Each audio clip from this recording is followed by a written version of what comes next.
kita sebenarnya hari ini menanggung satu permasalahan yang dibina oleh orang lain. Akhirnya bilalah permulaan tu terpisah, cuba dipaksakan, berlaku satu konflik dalam diri sebagai seorang Muslim. Akta inilah yang digunakan sebagai alasan untuk mendiamkan musuh-musuh politik. Politik itu adalah kehendak kepada satu kuasa yang dia boleh buat apa sahaja untuk dia kekal berkuasa ataupun mendapatkan kuasa.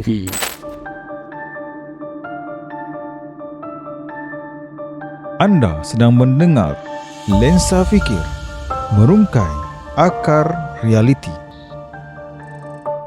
Assalamualaikum warahmatullahi wabarakatuh. Selamat datang ke Lensa Fikir, episod yang keempat. Alhamdulillah. So, jadi kita daripada pemikir dan khususnya Lensa Fikir anda rancangan mengucapkan salam kemerdekaan Hari Kebangsaan yang ke-66. Semalam, betul. Semalam dibuat saya selepas 1 September ini. Okey, selamat datang kita akan kepada tetamu kita pada hari ini, Tuan Ramadan Aldin, fellow pendidik perundangan di Pemikir, dan juga Ustaz Firdaus Zalani, pengarah Pemikir. Selamat datang. Alhamdulillah. Sihat ayah tuan-tuan? Macam mana semalam? Sambutan Merdeka. Saya Merdeka baru-baru ni saya ada buat ekspedisi bersama dengan kawan-kawan menaiki Gunung Raja di Bentong Pahang. Alhamdulillah, sebagai satu bentuk perjuangan lah, merasakan apa makna kemerdekaan dapat kat situ? Setiap perkara yang nikmat itu didahului dengan kesukaran dan kepayahan dan kerjasama antara pasukan lah. Cerita banyak, tapi saya rasa ringkas contohlah. Kalau Ustaz macam mana? Maksudnya mungkin kat situ kenikmatan hasil kemerdekaan tu lahir daripada jerih dan payah lah. Ya, betul. Orang timbulkan balik, kalau kemerdekaan dalam sejarah tanah Melayu ni ada jerih dan payah tak? Takkan tak ada. Apa kumpulan elit yang pergi ke sana, penyanyian sini, penyanyian tiba-tiba patah balik, diberikan kemerdekaan. Itu selalu orang timbul persoalan kita timbulkan dari sudut itu, maksudnya hari ataupun hujung-hujung sebelum berlakunya kemerdekaan, mungkin kita boleh kata macam itulah. Tapi sebelum itu, kalau kita buka sepanjang sejarah 400 tahun lebih kita dijajah, kita boleh tarik panjanglah perjuangan tu kan. Betul lah tu. Okay. Kalau Ustaz buat apa masa semalam? Semalam saya cuba mencari satu kelainan bersama anak-anak. Gimana? Tak pernah selama ni pergi ke nak test, pergi tengok ke sambutan Hari Kemerdekaan di bangsa saya. Okey. Betul ya. Sebelum ni biasa dengar dekat Dataran Merdeka. Okey. Tapi dengar baru ni kat Putrajaya. Dekat dah tengok rumah. Jadi dengar rasa positifnya. And datang ke situ dalam keadaan pukul 8 lebih, insyaAllah akan dapat tempat apa semua. Saya dengar beberapa malam sebelumnya dah tu. Itulah. So kalau Tuan Ramadan, macam mana sambutan kemerdekaan? Sambutan kemerdekaan bersama anak-anak je nak. Bersama anak-anak di hadapan TV menonton berarakan.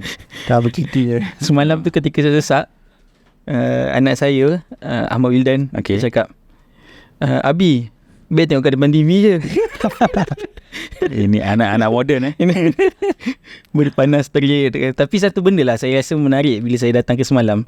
Saya tengok sebenarnya kehendak menikmati kemerdekaan, jiwa patriotisme ataupun jiwa kemerdekaan ni sebenarnya tertanam kukuh lah dalam semua rakyat. Betul kan? Maksudnya dekat situ dia seolah-olah satu benda fitrah, kehendak sanubari manusia yang tidak ingin dijajah, tidak ingin dikuasai oleh seseorang.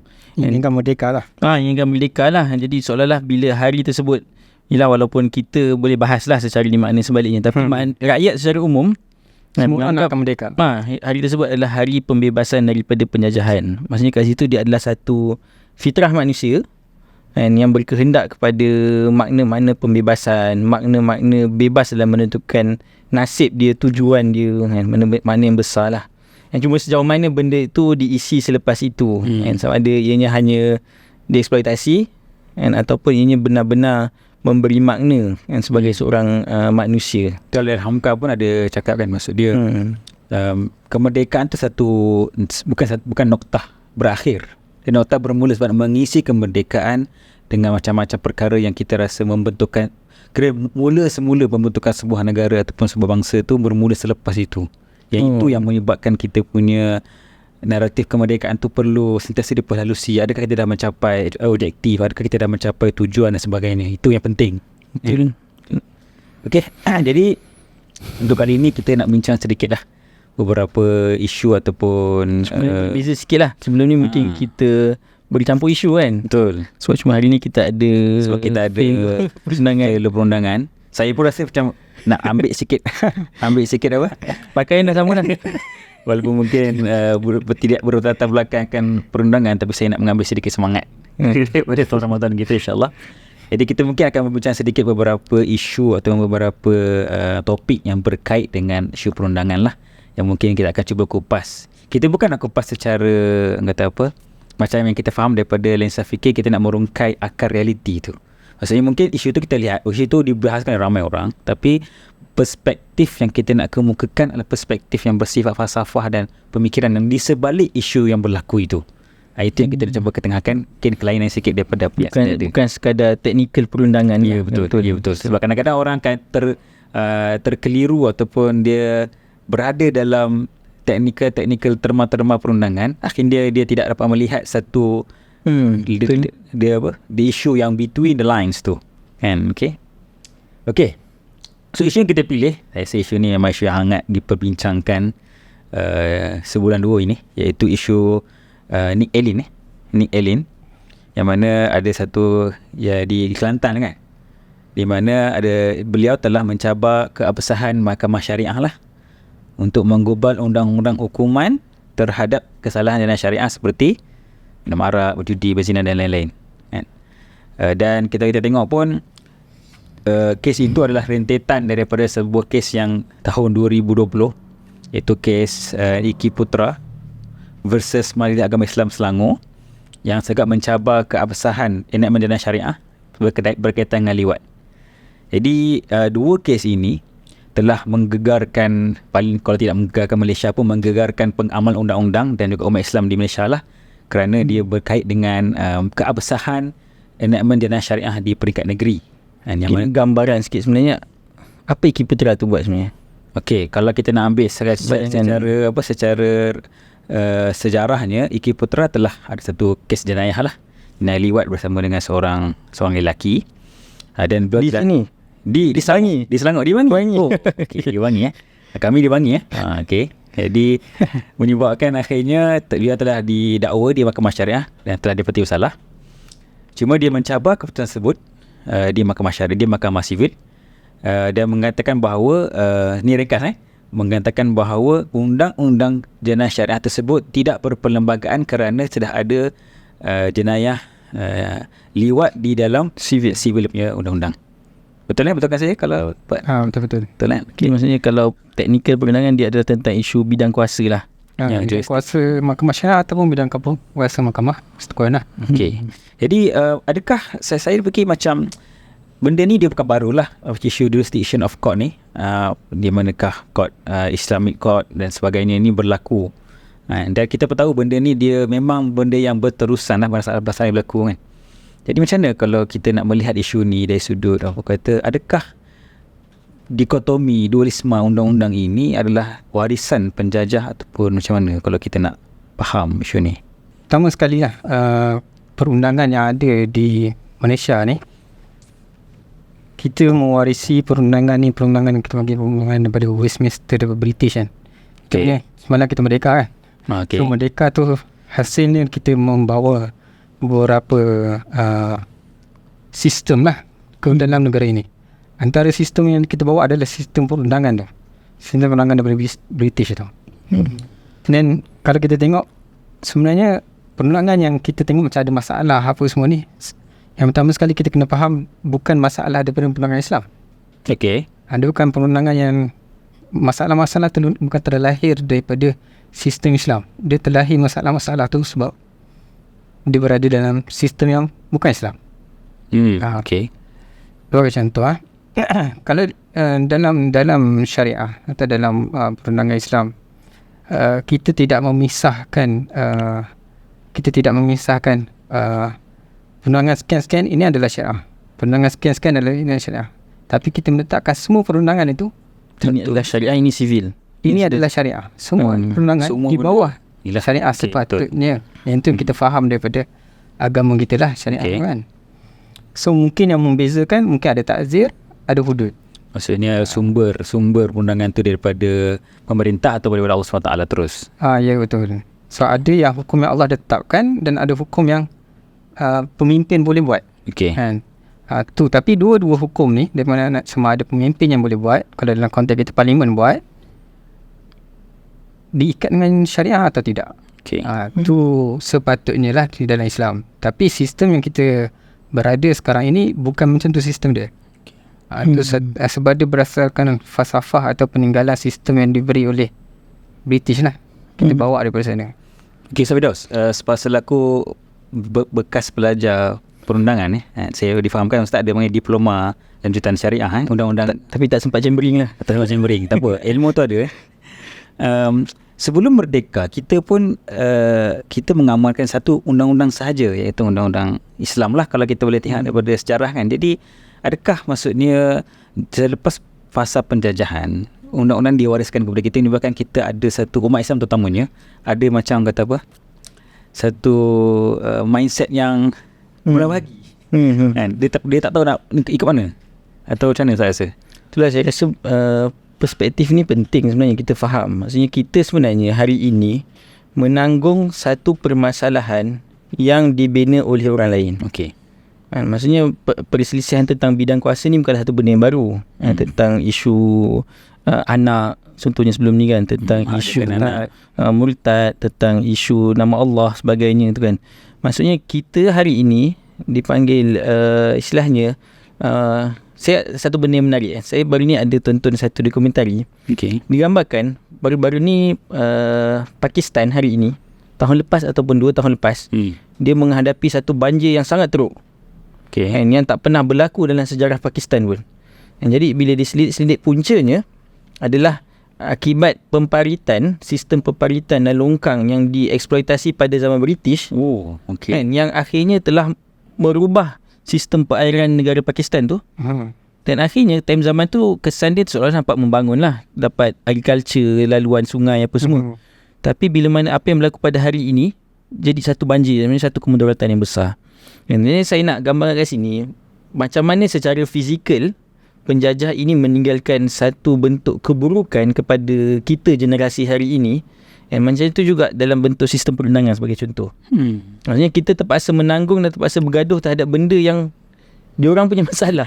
Diorang dah tak ada dah pun. Kita tak patut gaduh pun tahap perkara tu. Betul.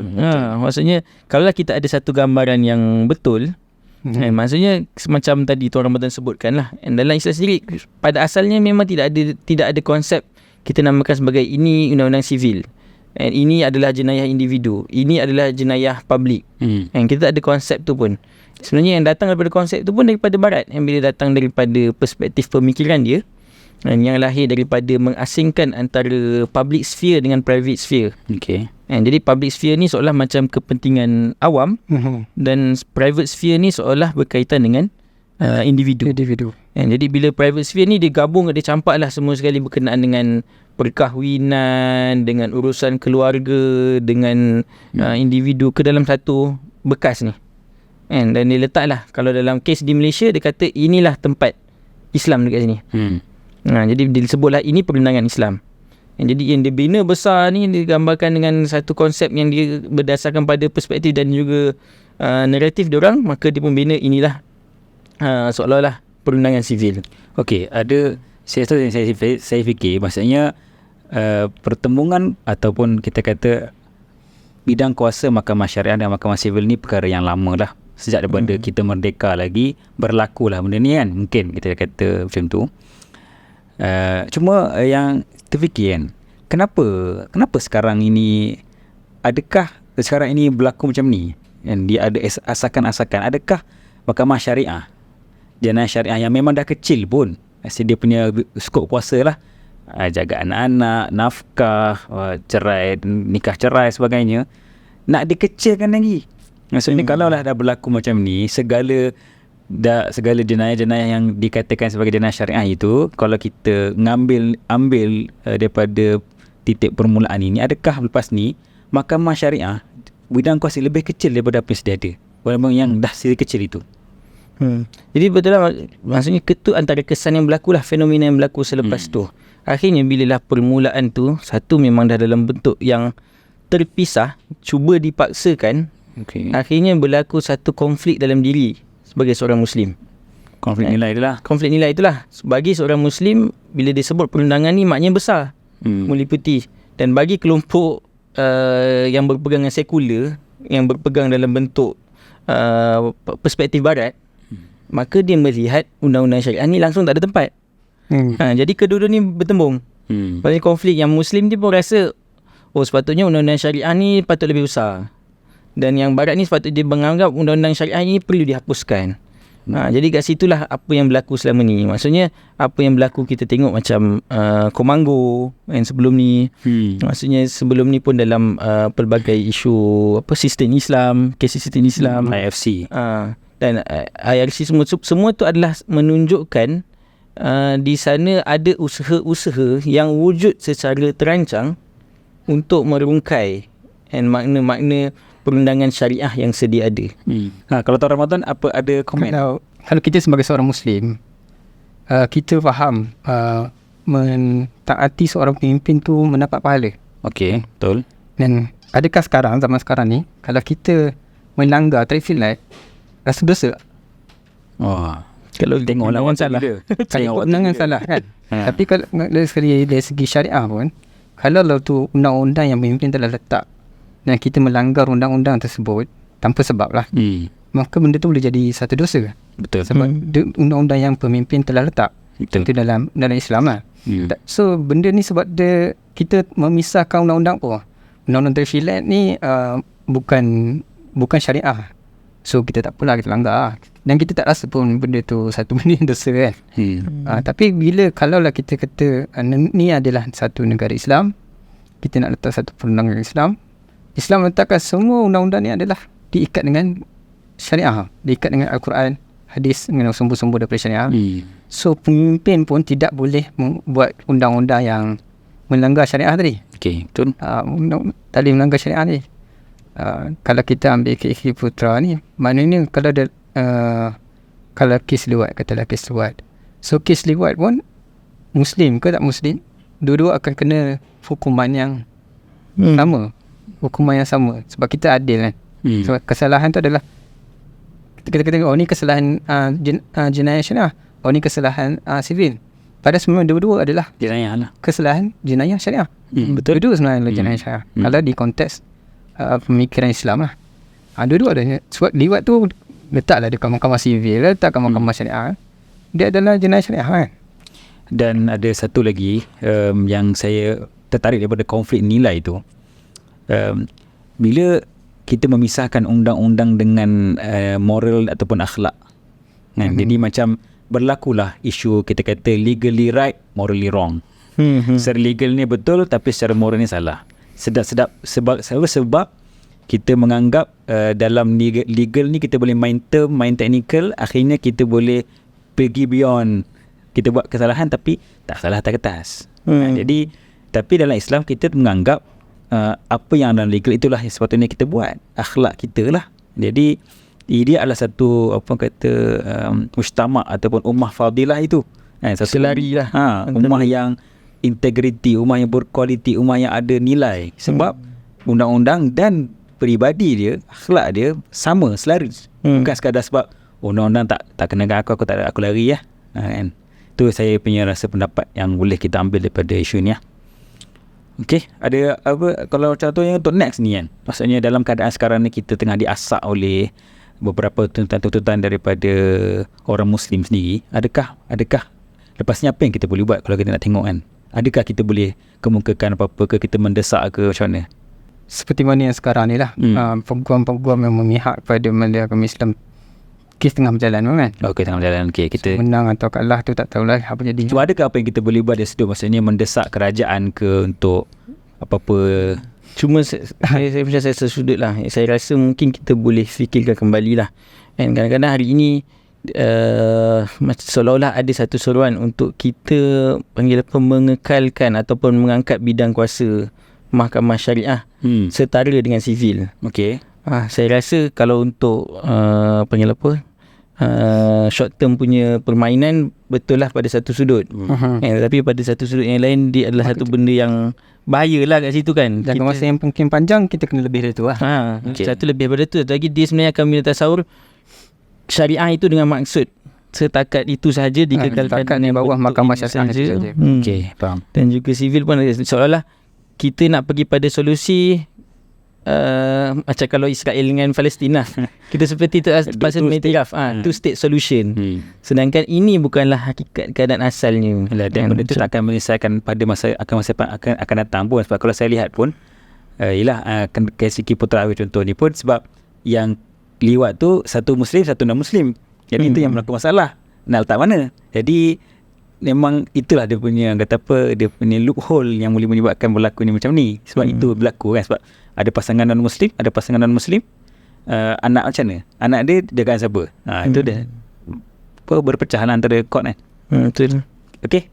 Jadi mungkin kita akan break untuk kita sambung isu yang kedua selepas ini. Perpustakaan Peradaban Astaka Fikir telah beroperasi lebih daripada 2 tahun. Sehingga ke hari ini, ramai daripada kalangan kanak-kanak, para pelajar, mahasiswa dan juga masyarakat awam hadir ke perpustakaan ini. Namun, wujud satu permasalahan utama, iaitu ruangan yang begitu kecil. Kami memerlukan anda semua untuk membangunkan perpustakaan peradaban ini bagi menjamin keselesaan para penuntut ilmu di perpustakaan ini. Kami menyeru anda semua untuk turut serta membangunkan perpustakaan peradaban ini untuk masa depan yang lebih cerah kepada anak-anak kita. Ayuh menyumbang ke Perpustakaan Peradaban Astaka Fikir. Okey, kembali semula ke Lensa Fikir episod 4. Okey, isu kedua yang kita nak bincangkan hari ini masih lagi bersama kita dalam edisi yang membincangkan tentang perundangan. Jadi sebagaimana yang kita baca dalam satu laporan daripada NST yang melaporkan pada 8 Ogos 2023 bahawa Timbalan Pendakwa Raya Datuk Raja Rozela Raja Toran yang mengetuai pasukan pendakwaan dalam perbicaraan rasuah yang dihadapi oleh Timbalan Perdana Menteri Datuk Dr. Seri Ahmad Zahid Hamidi kini tidak lagi mengendalikan kes berkenaan. Jadi dia Timbalan Pendakwa Raya yang asalnya mengetuai pendakwaan tersebut telah tidak lagi mengetuai pendakwaan tersebut lah. Dia tak silap berkait dengan kes pecah amanah kan. Betul. Betul. Pada sebuah yayasan kan. Betul. Yayasan Akal Budi. Akal Budi. Ya. Dekat sedap nama yayasan tu. Akal Budi. Okey, saya kira kita tak nak berbincang tentang isu ini, pendakwaan ini secara detail lah. Kita tak nak contempt of court. Cuma kita nak mungkin kita nak ambil daripada perbincangan ataupun perbicaraan yang berkait dengan ahli-ahli politik kita pada hari ini. Adakah saya rasa macam ada satu stigma dalam kalangan masyarakat bila ahli politik atau orang kenamaan, orang VIP yang didakwa di mahkamah, dia boleh ada seolah-olah stigma ada satu macam ada satu macam pilih kasih lah kan, seolah-olah orang-orang biasa ni kena hukum lah. Tapi orang-orang yang ada kedudukan ni, dia ada satu, mungkin dia boleh play, tak tahulah macam mana, within the legal punya perspektif untuk menyebabkan mungkin pendakwaan digugurkan ataupun tak dia dan sebagainya. Itu mungkin stigma.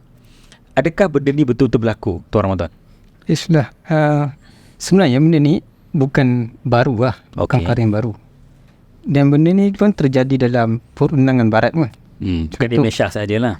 Contoh kita ambil doktrin separation of power. Okay. Kan ada juris, ada eksekutif, ada.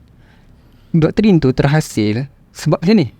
Sebab ada dulu ni perundangan barat di zaman Eropah tu, dia semua adalah pada kuasa raja tau. Raja yang menjadi hakim, raja juga yang buat keputusan. So bila ahli pemikir waktu antara John Locke dan lain fikir benda ni menzalimi rakyat, akhirnya mereka berfikir secara akal, mereka buat satu doktrin tu, doktrin separation power. Dan benda tu jadilah sekarang kan negara kita pun ada separation power, ada parlimen, ada eksekutif, ada juris apa semua kan. Tetapi masih benda tu tak menyelesaikan masalah kan. Walaupun dah ada separation of power, still ada lagi orang politik mungkin boleh kacau ke sini. Walaupun kita tak adalah tuduh pasal siapa macam tu kan. Cumanya benda tu masih berlaku sampai sekarang. Dia tak menyelesaikan doktrin-doktrin ni ada ni tidak menyelesaikan masalah. Dia bukan benda yang baru lah. daripada zaman perundangan dulu lagi satu.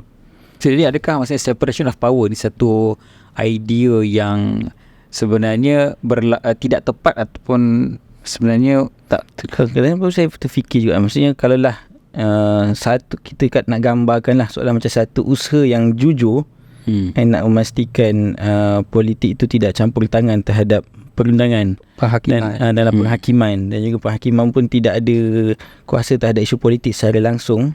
Tapi macam Tuan Ramadan sebutkan tadi, benda tu masih berlaku, dan saya pun macam masih terfikir kadang-kadang mungkin mereka menyangka persoalan tentang perkara ini hanya berkait dengan sistem. Okey. Jadi diasingkan sistem seolah-olah akan selesailah masalah. Tetapi sedangkan John Locke sendiri yang mengasingkan benda tersebut, dalam masa yang sama juga John Locke yang sama juga yang mengajarkan bahawa politik ini tidak berdiri atas apa-apa nilai.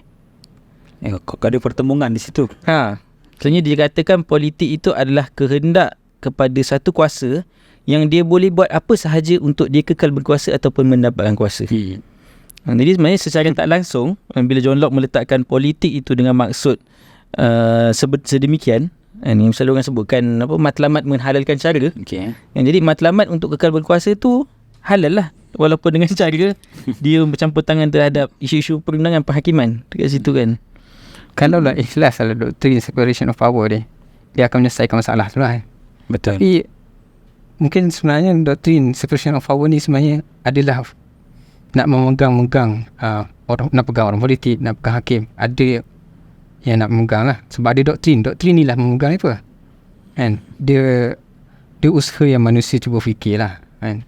Atas kertas cantik lah, Seolah-olah satu pengharapan lah kepada bentuk feudal yang ada sebelum itu kan. Seolah-olah gigit politik kan. Dan bila kita bilang tentang perundangan kan, kita kata perundangan ni satu sistem yang mengatur interaksi, menyelesaikan pertemuan, perselisihan. Jadi adakah dengan adanya tangan-tangan sebegini dan eksploitasi kepada perundangan dan kehakiman dan sebagainya, kita tak nafikan benda tu ada penghakiman yang jujur dan sebagainya, betul, tapi mungkin ada stigma itu berlaku. Adakah lepas ini orang akan tidak akan orang kata apa, mengambil perundangan sebagai cara untuk menyelesaikan masalah? Yalah, kan sekarang pun kes Najib Razak pun nak diampunkan oleh Agung dan sebagainya. Jadi orang macam tak apalah, buat salah nanti dapat keampunan, diraja dan sebagainya. Adakah benda ni orang sampai macam dah penat-penat kita cari bukti, cari sebagainya, mendakwa di mahkamah, salah, dapat hukuman penjara, tunggu berapa bulan, berapa tahun, dapat pengampunan. Adakah selepas ini orang akan hilang kepercayaan terhadap sistem penghakiman yang sepatutnya menyelesaikan masalah dan perselisihan antara manusia? Saya rasa tu yang persoalan besar dia kat situ. Maksudnya dengan segala permainan politik terhadap isu-isu penghakiman ni, satu perkara besar yang akan diganggu adalah maksud perundangan itu sendiri. Takrif perundangan itu sendiri. Yang bila mana takrif perundangan ini adalah tempat orang menyelesaikan pertelingkahan, dan orang mencari hak dia, orang mencari menyelesaikan hak pelaku, orang yang melakukan satu kesalahan contohnya. Jadi kalaulah benda ini runtuh, masyarakat akan hilang kepercayaan. Jadi bila masyarakat hilang kepercayaan, maka dia akan pergi sama ada mereka sendiri yang akan membina kerangka kehakiman mereka sendiri. Ni yang berlaku sebenarnya kalau kita tengok dalam masyarakat hari ni, walaupun taklah sampai menghukum, tapi dalam bentuk netizen, media sosial, dan ini yang sedang berlaku sebenarnya. Maksudnya masyarakat yang seolah menjadi hakim terhadap satu kesalahan pun. Public court lah. Public court. Kalau teruk lagi contoh, macam dalam cerita-cerita orang putih pun dah membayangkan ke situ kan. Sebagai contoh macam cerita Batman dalam cerita Dark Knight ke apa. Yang last tu, bagaimana akhirnya bila masyarakat hilang lagi kepercayaan pada sistem perundangan, maka dia seolah-olah rakyat lah yang akan membawa kepada penyelesaian. Jadi cuma saya nak lihat kalau ini berterusan berlaku, masyarakat akan menjadi satu dalam bentuk yang anarki, fauda lah kan. Hilang lagi kepercayaan pada segala sistem, dan yang akhirnya dia akan paling menggugat besar adalah pada kestabilan kan. Jadi benda tu adalah satu benda yang sangat besar lah sebenarnya. Pada sepatutnya perundangan ni adalah dia mengatur masyarakat supaya dia berada dalam satu sistem yang interaksi semua terjaga lah kan. Masyarakat tidak membangkit macam tu, dan kita tak ada harap sampai negara kita jadi macam tu lah kan. Cuma kalau kita masih berterusan begini, mungkin jadinya tu. Tak tahu masa dekat ke depan, tak tahu lah kan. Dan sebab apa, dan satu lagi antara yang mungkin kita boleh ambil take point di sini adalah kecelikan masyarakat umum, layman terhadap hak mereka dalam undang-undang. Kadang-kadang mungkin disebabkan kejahilan mereka kepada hak mereka, menyebabkan mereka diperalatkan oleh undang-undang sendiri. Orang yang faham undang-undang, dia menggunakan kefahaman dia manipulasi akhirnya dimanipulasi. Kita contoh-contoh kes-kes scam dan sebagainya, kan. Bila masuk mahkamah, tak tahu, aku dah sign, tak tahu sebagainya. Jadi saya rasa antara selain daripada kita memerhatikan isu peralat ni, orang biasa perlu faham, perlu ada kecelikan terhadap undang-undang untuk ada memahami hak dia, untuk ada memahami apakah dalam bidang kuasa dia sebagai seorang rakyat untuk mendapat undang-undang. Dia perkara mudah lah, kerana masyarakat hari ni pun dia lebih cenderung kita selesai luar lah daripada masuk mahkamah. Sebab bagi dia bila selesai dalam mahkamah ni tempoh yang lama, dan dengan perkara yang sangat-sangat teknikal, dan dengan bentuk-bentuk yang akhirnya sampai 4-5 tahun tak selesai pun, pertelikahan tu tak selesai pun, duit habis. Duit habis semua tu. Sedangkan kalau kita tengok dalam Quran, sebagai contoh, bila Allah sebut tentang kisos, kan Allah kata walakum fil qisasi hayatun. Dan maksudnya dalam kisosnya hukuman yang setimpal terhadap kesalahan tersebut, dan di sebalik penghukuman ataupun penghakiman tersebut adanya kehidupan. And maksudnya ada life kat situ kan. Maksudnya itu adalah satu persoalan besar lah. Adakah perundangan kita, kehakiman kita pada hari ini akhirnya membina kehidupan di dalam masyarakat? Tuan Ramadan, sepanjang penlibatan dengan masyarakat, adakah masyarakat kita sedar akan hak-hak mereka dalam perundangan, ataupun banyak yang kita kena ajar sebenarnya? Saya rasa masyarakat tu bila tengok undang-undang lah, hakim undang-undang ni, satu benda yang pening kan. Pening lah. Serabut ada banyak semua kan. So masyarakat mungkin tak nak ambil tahu lah. Melainkan ada satu-satu isu, mungkin terjadi usia rumah tangga, mereka pun kaji lah undang-undang yang sedia ada. Bila terjadi, bila terkena baru tahu lah. Bila terkena baru cari kan. Itu dari segi pengetahuan lah. Cuma menarik lah, sebab berdasarkan kajian dan pembacaan lah kan, kalau dalam sejarah Islam, kita letak sebenarnya syariah tu lah undang-undang. Kan? Fiqh tu mungkin syariah yang besar, fiqh tu mungkin dia punya salah satu daripada fiqh adalah macam mana syariah tu nak mengaplikasikan mungkin dengan foruk-foruk dia. Akhirnya kita daripada fiqh tu dibawa pada individu, konon ada taknin ataupun pada perundangan tu. Tapi dulu zaman ulama dulu, kita tak ada satu macam kita ada kanun bertulis ke, kita tak ada benda tu. Yang kita ada mungkin kitab-kitab sebagai rujukan, dan benda tu diajar kepada masyarakat kan. Perundangan syariah tu, hak-hak dalam keluarga ke, hak dalam amalat, semua tu diajar dalam masyarakat, dan masyarakat semua tahulah, selit lah benda tu kan. Tapi sekarang ni kita pun tak belajar benda tu. Dan sebenarnya kalau kita mengkaji balik kan, apakah tanda-tanda satu kelompok masyarakat tu mencapai taraf peradaban adalah dengan adanya perundangan. Dan saya kata perundangan ni satu tanda kepada kemajuan dan tahap-tahap kemodenan lah. Jadi kita harapkanlah kita punya perundangan ini dijaga dan tidak dimanipulasi, dieksploitasi oleh golongan yang berkepentingan untuk menyebabkan akhirnya orang hilang percaya dan akhirnya menggunakan jalanan sebagai tempat untuk menuntut keadilan lah. Jadi kita bertirahat dan kita akan sambung lagi untuk slot seterusnya.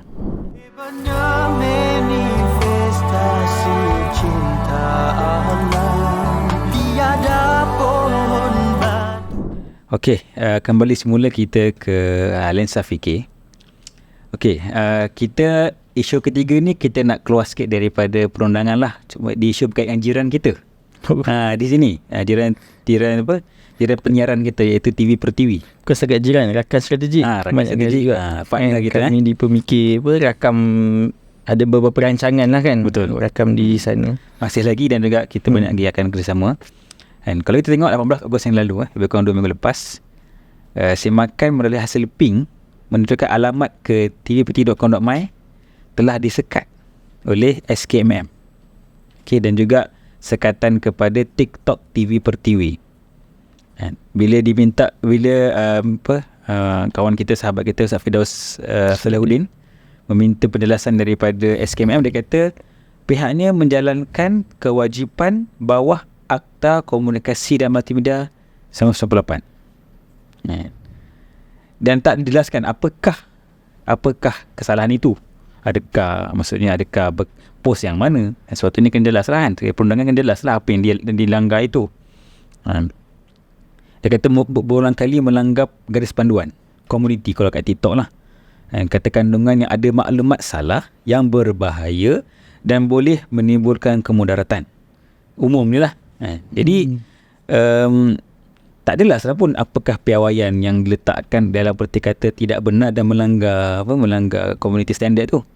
So macam mana, adakah satu bentuk cubaan-cubaan untuk menafikan kebebasan bersuara menafikan sebagainya ke? Apa pendapat Sahabat? Okay, satu saya rasa dia perlu pergi pada persoalan tentang sebenarnya apakah tujuan media dan komunikasi ni. Okay. And bila kita sebut satu entiti syarikat media ni, sebenarnya apakah peranan dia di dalam masyarakat ataupun di dalam awam lah. And dia satu, kalau kita gambarkan, dia sebenarnya bertanggungjawab untuk menyampaikan sesuatu berita. Maksudnya dia ada seolah satu amanah lah yang dia pegang, yang dia perlu sampaikan kepada masyarakat. Okay. Dalam bentuk yang benar, dalam bentuk tanpa manipulasi, dalam bentuk tanpa ada penipuan dan sebagainya.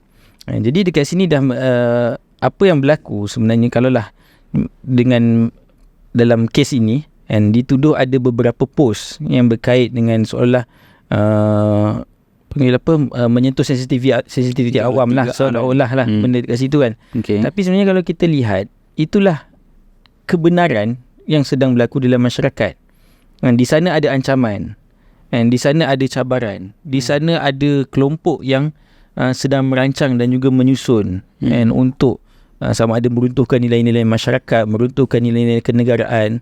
Jadi apa yang TV Pertiwi lakukan, itulah yang sepatutnya banyak media lain lakukan. Itulah menyampaikan kebenaran, memahamkan masyarakat dengan realiti yang sebenar, bukan memanipulasi sesuatu berita kemudian untuk kepentingan tertentu. Untuk kepentingan tertentu, untuk kepentingan pemerintah ke apa saja, kemudian membina satu realiti kepada masyarakat seolah kita ni tak ada apa-apa ancaman. Nak supaya kita terus hidup dalam keadaan selesa dan itu sebenarnya sudah melanggar secara langsung apakah yang dimaknakan dengan media dan komunikasi dekat situ. Betul. Dan apa yang agak kelakar ni adalah pihak ataupun kerajaan sebelum ini yang menjuarai lah kebebasan bersuara, meminta kepada untuk setiap penyiaran bersifat neutral dan sebagainya. Mereka lah yang menjadi Big Brother. Big Brother ni istilah yang digunakan oleh beberapa wartawan-wartawan atau pengamal media senior, veteran, yang mengeluarkan kenyataan lah, yang memberi peringatan kepada SKMM dan juga pihak menteri bahawa tidak boleh jadi Big Brother. Saya Abang Long lah tantas sebabkan tidak bersetuju dengan beberapa konten yang dipaparkan oleh media-media tertentu kan. Sedangkan kerajaan hari inilah digambarkan seolah kerajaan-kerajaan terdahulu yang lebih boleh kata zalim ataupun lebih kejam, kuku besinya. Kuku besi seolahnya lah. Tapi akhirnya media-media yang dikatakan lebih liberal, sekular tu pun dibiarkan hidup. Sampailah tapi bila datang satu media yang cuba mempersembahkan tentang apa kebenaran yang sedang berlaku, maka diorang sekat. Dekat situ satu benda yang kontradik lah kita sebutkan tadi tu kan. Di sini mungkin kita nampak inilah apa yang tadi kita bincang tu, menggunakan akta untuk mendiamkan musuh politik. Jadi sebenarnya kalau kita perasan lah, beberapa media-media yang ditegur ataupun terus ditutup tanpa sebarang peringatan ni adalah daripada inilah yang agak kritikal kepada kerajaan sedia ada lah, pada polisi, pada apa yang dibuat kan. Jadi lawaknya kalau nak kata dia liberal betul, tak liberal pun lah. Bahkan bertentangan prinsip-prinsip liberal asasi kata kebebasan tu kan, freedom of speech kan. Okay, jadi Ustaz Ramadan, saya ada fikir kita memang di Malaysia kita faham dan terima secara jelas tidak ada kebebasan bersuara secara mutlak, dan kita faham perlu ada sekatan. Jadi akta yang kita buat ni untuk menyekatlah penyebaran berita palsu, penyebaran benda-benda bersifat hasutan dan sebagainya. Digunakan akta ini untuk menyekat sebarang bentuk penyebaran berita-berita yang menimbulkan kehasutan dan sebagainya. Jadi adakah cuma sekarang ni kita faham lah akta ni lah yang digunakan sebagai kata apa? Alasan untuk mendiamkan musuh-musuh politik. Jadi adakah sebenarnya benda ni dia memang dikira ke? Adakah berkata benar dikira sebagai hate speech? Adakah berkata benar dikira sebagai menimbulkan perusuhan dan sebagainya? Kalau kita tengok seperti mana yang Sobat cakap tadi, media ni sepatutnya membawa satu fakta, fakta yang benar. Selagi fakta tu benar, sepatutnya tidak dihalang lah untuk disampaikan kepada masyarakat. Tapi akta ni memang digunakan seperti mana yang berlaku hari ni dan mungkin sebelum ni jugalah. Betul. Pernah berlaku kan. Digunakan untuk menghalang supaya menjaga istilahnya baiknya sensitivity lah. Tapi sepatutnya kita kena ada satu kebebasan media. Selagi fakta tu benar, selagi tu patutnya boleh dibenarkan untuk sampaikan. Bahkan sebenarnya saya takut dia backfire kerana kita kena faham bahawa sebagai satu kerajaan dalam keadaan media sosial ni dah banyak, bukan zaman TV1, TV2 nak sekat-sekat ni. Pendapat kena dibiarkan ada lah. Jadi kalau kita sekat-sekat macam ni, kita macam kembali ke zaman draconian law pula lah. Betul. Dan saya setuju sebenarnya macam tadi sama sebutkan. Maksudnya betul, dalam Islam sendiri dia tidak ada istilah kebebasan mutlak. Maksudnya semua boleh bercakap apa sahaja dengan nada, apa sahaja dengan bentuk, apa sahaja dengan manipulasi, apa sahaja. Tak ada istilah tersebut. Kita duduk kat situ. Maksudnya di situ sepatutnya ada tanggungjawab dan sepatutnya adanya amanah dalam menyampaikan sesuatu khabar ataupun satu berita dekat situlah. And cuma bila saya tengok, bila mereka sebutkan tentang seolah-olah digambarkan TV per TV ni mula menggugat kepentingan awam, sebenarnya bagi saya dia bukan menggugat kepentingan awam, tetapi menggugat kepentingan mereka. Dekat situlah akhirnya dipilih untuk disekat ke, untuk dini ke. Itu masalah. Bila mana sesuatu keputusan ataupun sesuatu polisi, dan sebenarnya konsep politik itu sendiri adalah berdiri di atas kepentingan awam, kemaslahatan umum, public opinion, public punya goods. Itu pun Islam sendiri pun meletakkan masalah ummah lah dekat situ kan.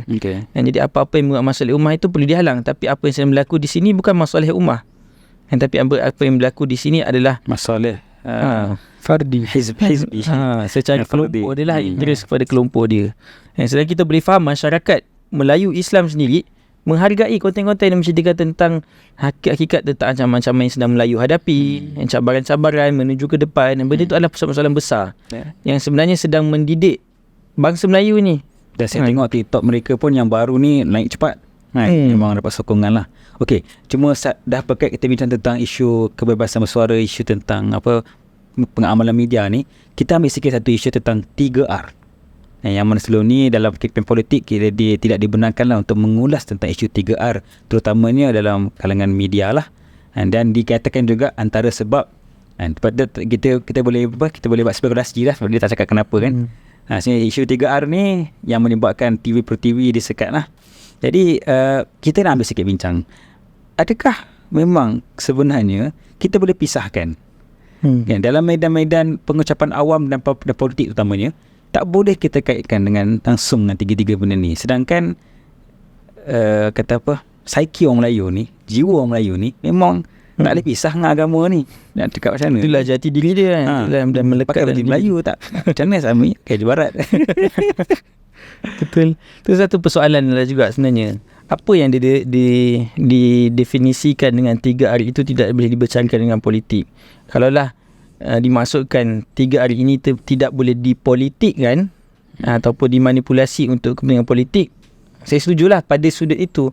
Dan tapi dengan maksud seolah-olah dibuang 3R daripada politik, itu bersamaan dengan sekular lah. Kita memisahkan politik tu dari 3R.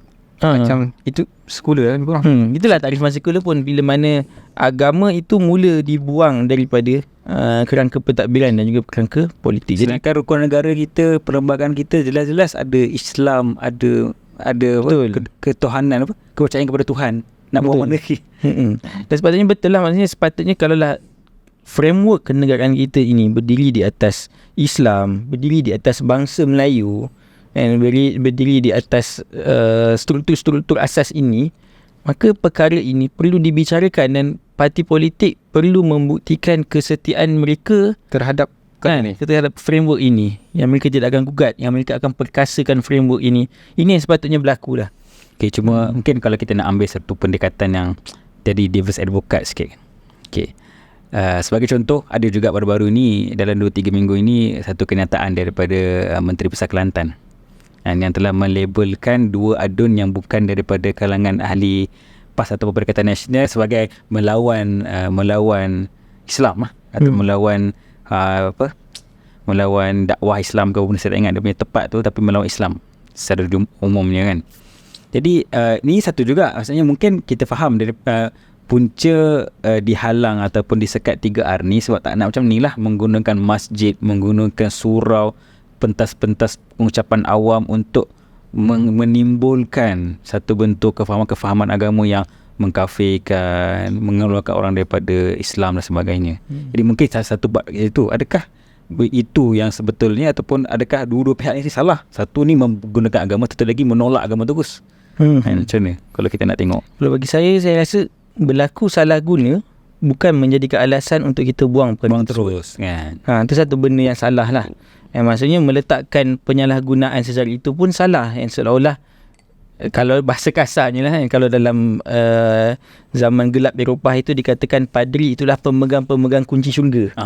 Kan, seolah-olah dia lah menentukan siapa yang masuk neraka dan siapa yang memegang siapa yang masuk ke dalam syurga. Penunggang agama lah. Penunggang agama. Maksudnya dekat situ penyalahgunaan itu perlu diperbetulkan. Bukan penyalahgunaan itu maka dibuang makna-makna tentang bangsa dan juga agama di dalam kerangka sedia ada. Macam tadi Tuan Amar sebutkan tentang ceramah di masjid pun kan. Bagi saya betul, tak setuju sepatutnya politik kepartian itu dipermainkan dalam masjid. Tetapi sepatutnya yang dididik pada masyarakat adalah makna politik yang lebih besar. Betul. Kan, bukan maksud dibuang politik. Jadi apa-apa bentuk ceramah politik buang daripada masjid. Itu pun maksudnya yang lebih tepat adalah mendidik kefahaman tentang tanggungjawab, mendidik kefahaman tentang membangunkan negara, mendidik kefahaman tentang menjadi warga negara yang baik. Itu sebenarnya perlu dididik masyarakat. Inilah makna politik yang lebih besar daripada kerangka politik kepartian yang sedia ada. Kalau saya sendiri pun sebagai antara tenaga pengajar di masjid dan surau, kita memang berhati-hati. Kita tak nak kita dicop sebagai pro parti tertentu, tapi kita kata politik ni kena dibincangkan. Kan, politik dalam kata yang luas, macam bukan pilihan raya, bukan sekadar kempen, tapi kita nak mengajar tentang bagaimanakah bernegara yang sebenar, kan, bagaimanakah kita memilih pemimpin. Semua itu perlu kepada satu bentuk, dan masjid dan surau ni orang orang Islam. Kita nak mengajar, kita cuba nak berikan kefahaman walaupun sedikit lah. Jadi penting lah. Mungkin Ustaz Ramadan atau Ramadan ada sebagai seorang yang mengamal ada tauliah dan sebagainya kan, mungkin ada. Saya setuju dengan Tuan Amar tadi. Politik kalau dalam bahasa syariah, siasat syariah lah kan. Benda tu memang patut diajar di dalam masjid kan. Bagaimana pemimpin yang sepatutnya, bagaimana rakyat yang sepatutnya, ummah yang macam mana, macam mana negara yang sepatutnya. Betul. Benda tu patut diajar di tempat-tempat awam, khususnya masjid lah. Tetapi mungkin dari segi parti-parti tidak patut lah, sebab itu akan memecahkan ummah tu pula. Kita mengajar ilmu-ilmu tentang politik Islam ni untuk menyatukan ummah, mematangkan ummah. Tapi kalau kita letakkan parti-parti atau hizbu-hizbu ni, dia akan memisahkan. Kita tak nak macam tu lah. Jadi kena ada satu kecerdikan daripada asatizah kita, terutama yang mengajar di masjid dan surau. Walaupun apa afiliasi politik yang dia ada, dia perlu mengajar bagaimana berpolitik secara sihat dan secara Islamik lah, supaya dia lebih memahami bahawa setiap undi yang diberikan tu bukan sekadar undi yang boleh dibeli, undi betul-betul berharga yang diberikan atas kesedaran dan ilmu yang betul. Bahkan apa tanggungjawab dia selepas undi. Betul. Bukan sekadar hari nampak hari undi saja. Betul. Kat situ sebenarnya penting. Okay, jadi kita dah bincang 3 isu besar pada hari ini. InsyaAllah kita akan berjumpa lagi episod akan datang dengan tetamu yang lain. Assalamualaikum warahmatullahi wabarakatuh.